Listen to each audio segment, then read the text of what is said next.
No, sir. No, sir. Io vorrei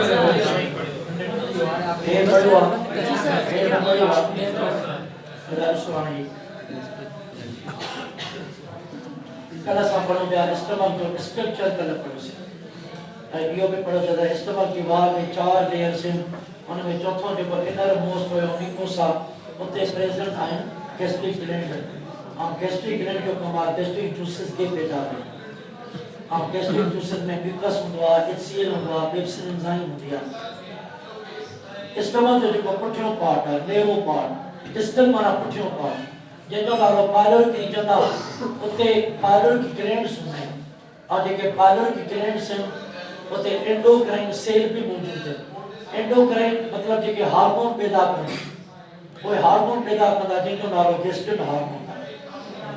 गेस्ट्रिन hormone blood जे ज़रिए transport थी करे गैस्ट्रिक ग्लैंड ते एक्ट कंदो आहे गैस्ट्रिक ग्लैंड खे स्टिमुलेट कंदो आहे जेके गैस्ट्रिक ग्लैंड पैदा करे सघनि गैस्ट्रिक जूसिस खे पैदा करे सघनि ऐं जेको गैस्ट्रिन हार्मोन आहे खुद इनके स्टिमुलेट केर तो करे तो रिलीज थी सके इनके स्टिमुलेट कंदो हार्मोन जी सीक्रेशन के स्टमक जो जेको डिस्टेंशन आ वो स्टिमुलेट तो करे खादो खाइंदा से ऐं खादो जन मादे में दो मादो सुजी पवंदो इहो स्टोर कम अञा भी ब्रीफ इहो लिखियल आहे किताबनि में असां जॾहिं प्रोटीन वारो खादो खाईंदा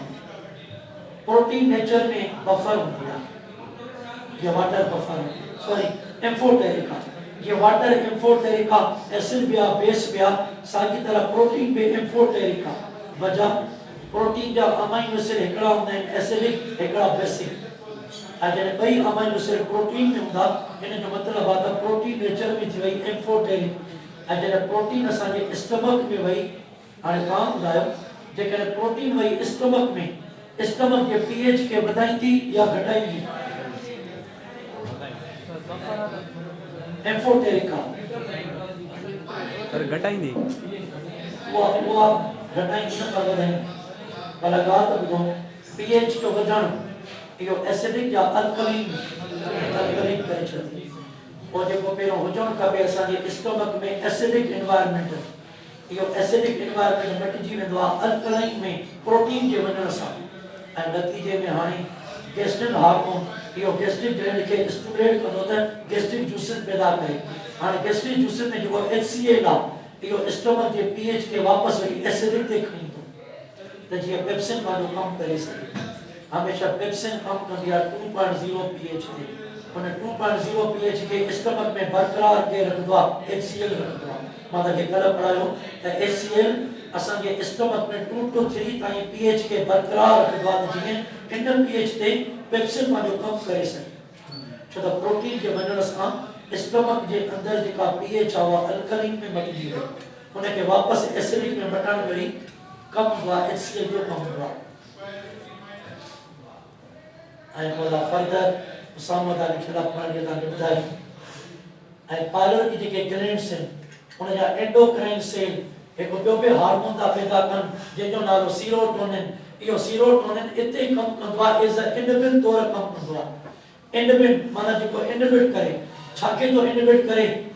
गैस्ट्रिक जूसिस जी सीक्रेशन खे बंदि थो करे इहो तॾहिं जॾहिं खाधो स्टमक में डाइजेस्ट थी करे इंटेस्टाइन में हलियो वियो हाणे वधीक घुर्ज न आहे गैस्ट्रिक जूसिस जी उनखे स्टॉप केर कराईंदो आहे सीरोटोनिन कराईंदो आहे जेको नेचर में एज़ अ इनहिबिट तौरु ते कमु कंदो आहे वरी फर्दर लिखियल आहे कल्ह हिकिड़ा सेल तव्हांखे पढ़ायो enteroendocrine cell gastric gland में हूंदा आहिनि इहे सीक्रेट कंदा आहिनि ग्रेलिन हार्मोन जेके कॉमन सर्व आहे हंगर हार्मोन लिखियल आहे गैस्ट्रिन हार्मोन सीरोटोनिन हार्मोन ये ॿई प्रॉपर डाइजेशन असांजी मदद कंदा हाणे जेको प्रॉपर डाइजेशन जो अमल आहे इनखे रेगुलेट करण में पैरासिम्पैथेटिक नर्वस सिस्टम भी रोल प्ले थो करे जेको पैरासिम्पैथेटिक नर्वस सिस्टम इहो टाइप आहे ऑटोनोमिक नर्वस सिस्टम ऑटोनोमिक उनखे जवाब जेको इनवॉल्वरी कमनि खे कंट्रोल करे ऑटोनोमिक टाइप आहे PNS जो त तव्हां पढ़ियो आहे त ऑटोनोमिक जा कुल घणा पार्ट्स हूंदा आहिनि केड़ा केड़ा हां हिकिड़ो हूंदो आहे पैरासिम्पैथेटिक ऐं ॿियो सिम्पैथेटिक ऐं ॿिन्ही में कहिड़ो फ़र्क़ु आहे पैरासिम्पैथेटिक में सिम्पैथेटिक में कहिड़ो फ़र्क़ु आहे बुधवान रहा पेरा संपत्ति ओड़ो नर्वस सिस्टम आ असा जे बॉडी जे उनन कमन के कंट्रोल करवा के असा जे बॉडी में रिलैक्स हालत में थींदा असा ॾाढो फर्क में रिलैक्स हालत में न का परेशानी न को टेंशन ना असा जी हार्ट जेका बीट है 1 मिनट में 5 दफा बीट थी करे 1 मिनट में 15-20 दफा साह था खणो प्रॉपर डाइजेशन थी थे ये नॉर्मल कम थी ये जे रिलैक्स हालत में सजे बॉडी में कम था थियन उन के कंट्रोल तो करे पेरा संपत्ति उन जे अपोजिट में बा संपत्ति उन कमन के कंट्रोल कंदो जेके असा जे बॉडी में एक्साइटेड कंडीशन में थी असा ने किसा था असा कावड़ में आसे असा टुकम था सब संत जी डॉक्टर तकड़ा टे 4 दफा लव चढ़ो तो उन वक्त असा जी कुछ वक्त जरा हार्ट बीट वधी वेंदी असा में ब्रीथिंग में वधी वेंदी डाइजेशन स्लो थी वेंदी इन कमर के कंट्रोल कंदो सिंपैथेटिक नर्वस सिस्टम इन के दबा फाइट फ्लाइट के बादी थे हाणे जो पेरा संपद नर्वस सिस्टम आ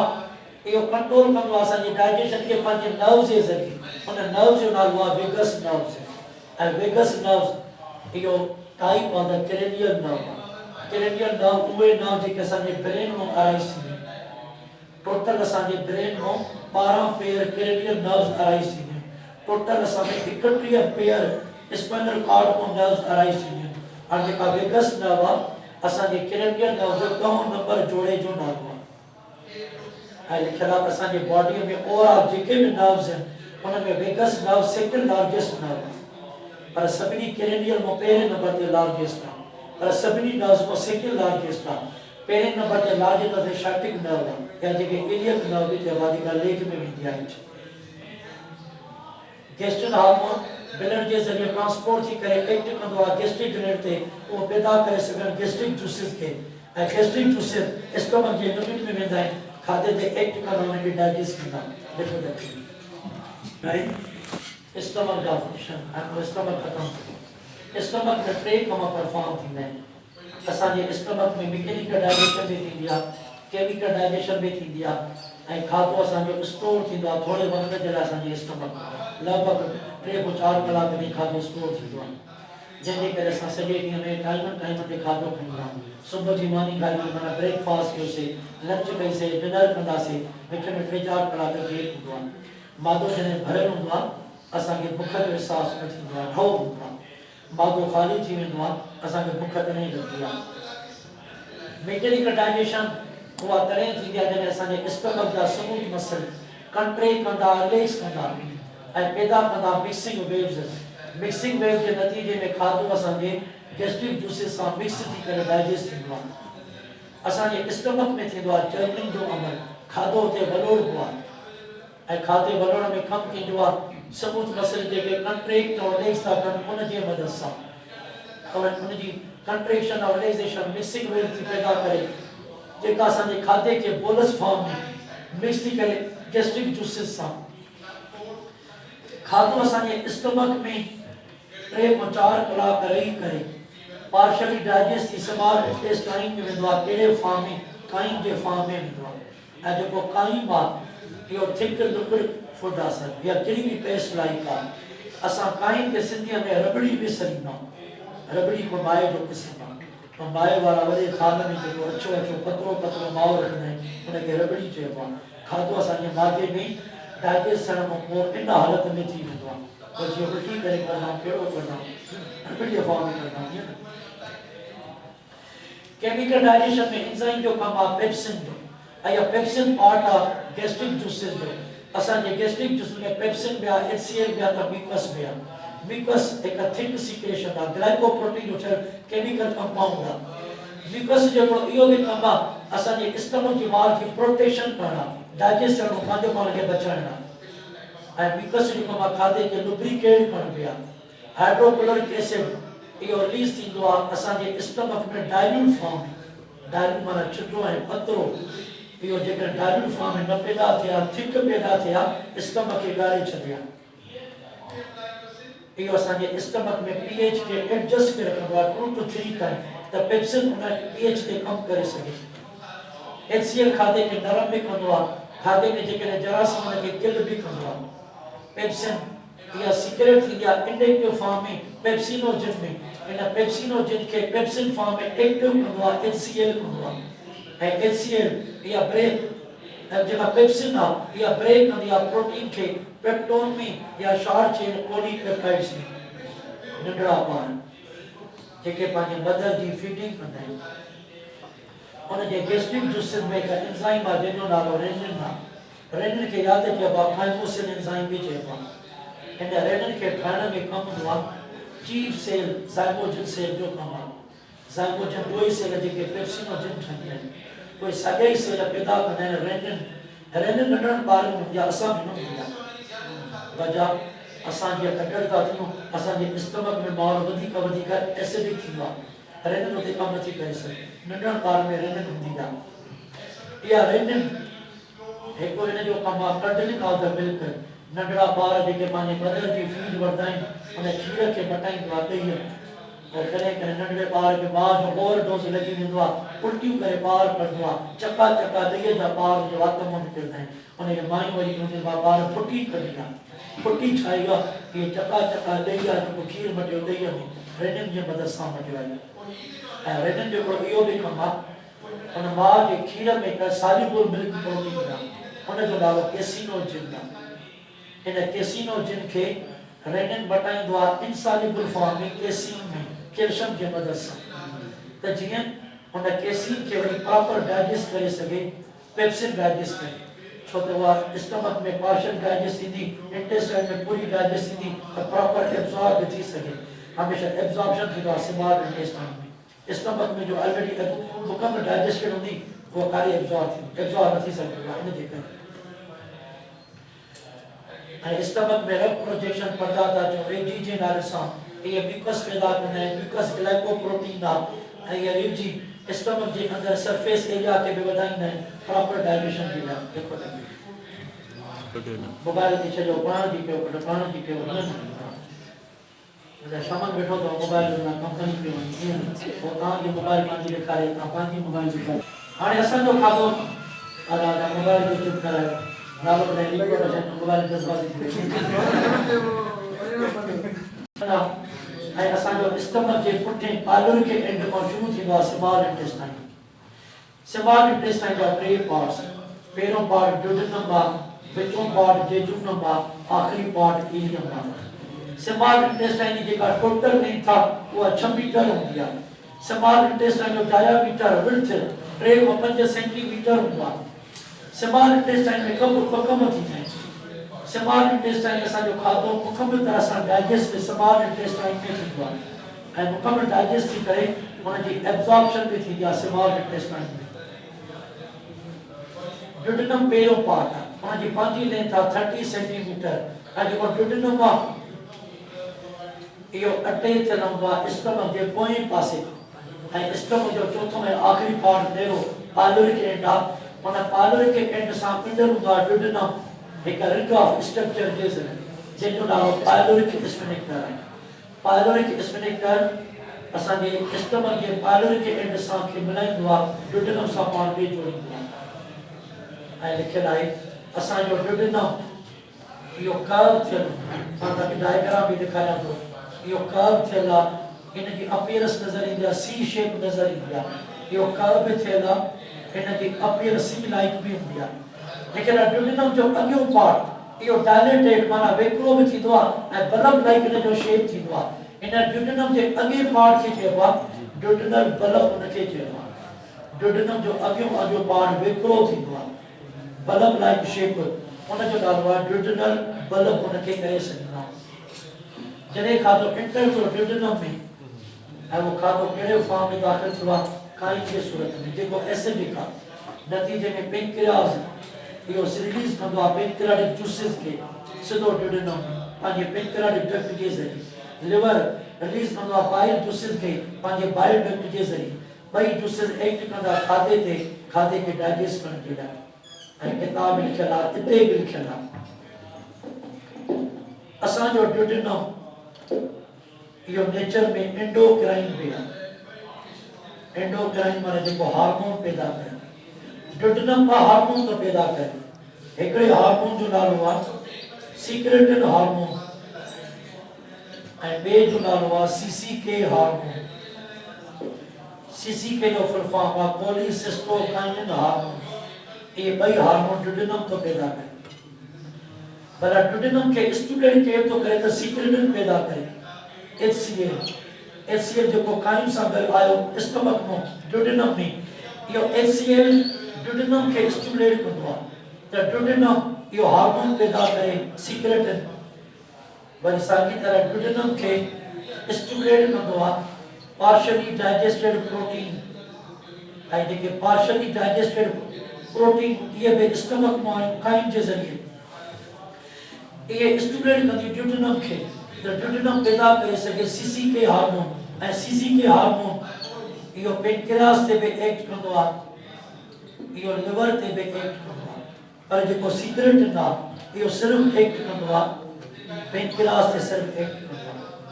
ॾिसो साम्हूं लिखियल आहे पेनक्रियाटिक जूसेस, ये नेचर में अल्कलीन फ्लूइड होगा, ये रिलीज होगा पेनक्रियाटिक ट्रैक्ट के जरिए, इनका जो pH होगा 8.0, ये डायरेक्ट इन ड्यूडेनम में है लिखिएगा secretin hormone and CCK hormone, ये ॿई हार्मोन पेनक्रियास ते एक्ट कंदा, त पेनक्रिया रिलीज कर सके पेनक्रियाटिक जूसेस ड्यूडेनम में। सीक्रेटिन हार्मोन जी स्टिमुलेशन में रोल प्ले कंदो आहे HCl, CCK हार्मोन जी स्टिमुलेशन में रोल प्ले कंदा आहिनि partially digested protein. CCK hormone यो खास करे असांजे पेनक्रियास में हिकिड़ा सेल हूंदा आहिनि जंहिंजो नालो आहे एकिनर सेल, असांजे पेनक्रियास में अंदर हूंदा आहिनि एकिनर सेल, उनखे स्टिमुलेट कंदो आहे CCK हार्मोन, ऐं एकिनर सेल जो कमु कहिड़ो हूंदो आहे, ये रिलीज कंदा पेनक्रियाटिक जूसेस जंहिंमें 4 क़िस्म जूं डाइजेस्टिव एंजाइम ट्रिप्सिन आहे, काइमोट्रिप्सिन आहे, लिपेस आहे, अमाइलेस आहे, पर साम्हूं लिखियल आहे सीक्रेटिन हार्मोन इहो भी पेनक्रियास ते एक्ट कंदो आहे। वरी पेनक्रियास में हिकिड़ा ॿिया बि सेल्स आहिनि, उन सेल जो नालो आहे डक्टल सेल्स। असांजे पेनक्रियास में हिकिड़ा सेल, उन जो नालो डक्टल सेल, उनखे स्टिमुलेट कंदो आहे सीक्रेटिन हार्मोन। डक्टल सेल जो कमु छा आहे, इहे रिलीज कंदा आहिनि वाटर बि ऐं बाइकार्बोनेट आयन बि रिलीज कंदा आहिनि। हाणे पेनक्रियास में रिलीज थींदो वाटर बि ऐं बाइकार्बोनेट आयन बि, इहे ॿई छा कंदा, ये सिधो ईंदा ड्यूडेनम में। ड्यूडेनम में जेको खाधो आयो आहे एसिडिक काइम, उनखे पहिरियों मटाईंदा न्यूट्रल में ऐं पोइ उनखे चेंज कंदा अल्कलीन में, त उन ते एक्ट करे सघनि पेनक्रियाटिक जूसेस जो एंजाइम एक्ट करे सघनि। ऐं 4 एंजाइम, हिकु अमाइलेस आहे जेके अमाइलोप्सिन पैदा सघनि, इहा एक्ट कंदी आहे स्टार्च ते ग्लाइकोजन ते, उनखे पार्शियली डाइजेस्ट कंदा मार्शोस में भी स्टार्च असांजे माउथ में डाइजेशन हो रही वही इते डाइजेस्ट थी। लिपेस एंजाइम या ब्रेक कंदी आहे फैट के फैटी एसिड ऐं ग्लाइसरोल में, एक ट्रिप्सिन आहे या इंडिविजुअल फॉर्म में पहिरों पैदा थींदी आहे ट्रिप्सिनोजिन फॉर्म में। ट्रिप्सिनोजिन या बटबी आहे ट्रिप्सिन में, उनखे एक्टिवेट केयर कंदो आहे हिकु ॿी एंजाइम आहे जंहिंजो नालो इंट्रोकाइनेस आहे, ऐं जेका इंट्रोकाइनेस आहे इहो ठाहींदो आहे ड्यूडेनम ठाहींदो आहे। इंट्रोकाइनेस ट्रिप्सिनोजिन के बटाईंदो आहे ट्रिप्सिन फॉर्म, ऐं जेका ट्रिप्सिन आहे इहा एक्ट कंदी आहे प्रोटीन ते बि ऐं पेप्टोन ते बि, भला प्रोटीन ते ट्रिप्सिन बि करे लिखियल आहे जेकॾहिं का प्रोटीन मादे में डाइजेशन हो रही वई हिते डाइजेस्ट थी। सो ट्रिप्सिन प्रोटीन ते भी एक्ट कंदी आहे, पेप्टोन ते भी कंदी आहे, उनखे ब्रेक कंदी आहे शॉर्ट चेन पॉलीपेप्टाइड में। ऐं काइमोट्रिप्सिन या एक्ट कंदी आहे मिल्क प्रोटीन एसिड ते, उनखे बटाईंदी आहे polypeptide short chain amino acid में बटाईंदी आहे।